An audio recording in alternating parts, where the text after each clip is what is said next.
Hey guys, it's Lynn. Hey guys, it's Lynn. Welcome back to the channel. This is going to be my first guide. Maybe my first guide of all time, but here it is. This is Monster Hunter Wilds. We're going to be talking about the Switch Axe. Let's get into it.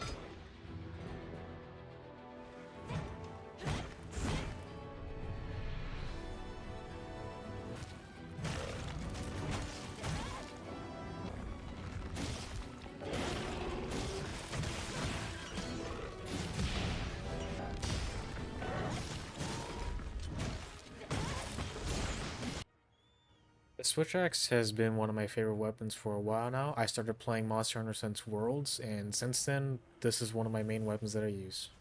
The Switch Axe is mostly known for its versatility, having an axe mode and a sword mode. Now that Wild has been released, there's been a new skill set called offsets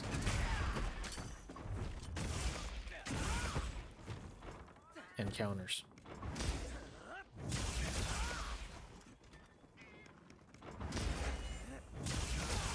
Back in the older Monster Hunters, none of these skill sets were present at the time.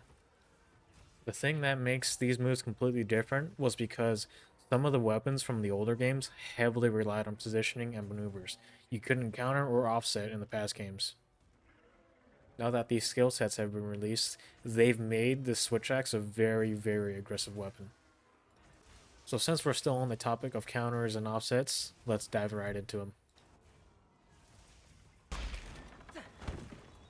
Offset Rising Slash is still very versatile since you can do it anywhere. This move can offset, or you could use it to hit higher body parts if you're on uneven ground, or the monster has moved that body part somewhere else. To perform an offset move, you need to collide your attack to the monster's attack. Doing this successfully, you will open a small window for you and your team to exploit. If you're able to hit an offset move, sparks will fly off your attack. If you're able to get off the offset attack, your character can follow up with a heavy slam or morph attack. If you're using sword mode, your offset attack will be replaced by your counter attack. There are two different counter attacks you can perform, each of them affecting you differently. If you get hit late with your counter slash, you will take more damage. If you perfectly time your counter slash, you will glow more fluorescent, and you will either take reduced or no damage at all.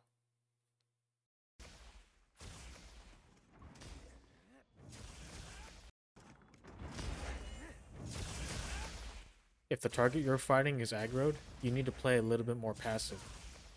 You cannot counter mid-combo. The only way to counter is shortly after your combo. As you're paying attention right now, I'm using my triangle slashes. The triangle slashes are faster for your combos, and at the end of your swing, you could counter. As you can see again, I'm countering as soon as my swing ends. Unfortunately, you cannot counter mid-swing. If you're willing to get in this weapon and you're new, I highly suggest the training dummy.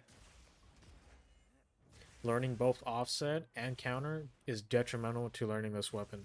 Try practicing your counters first, as in that'll be the easiest to do rather than offsets. Offsets are harder to hit. If you're able to offset and counter, you'll be able to do some shit like this.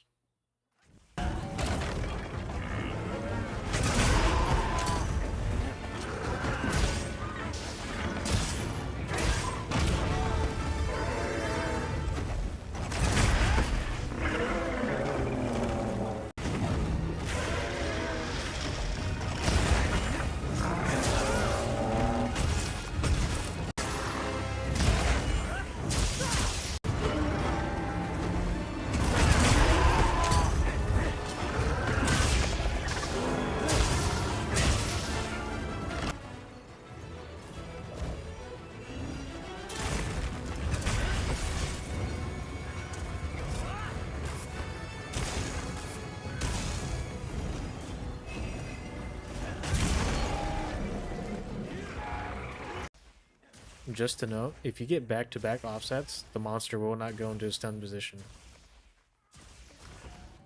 On the screen right now, you can see me fighting Arkville. This was my first offset. And in this scene in the same fight, this is my second offset, which he didn't stun back. If you do want to learn this weapon, those two skill sets are really important. Eventually, if you do get good at it, this weapon is just it's just fucking ridiculously fun. However, that'll be all for now.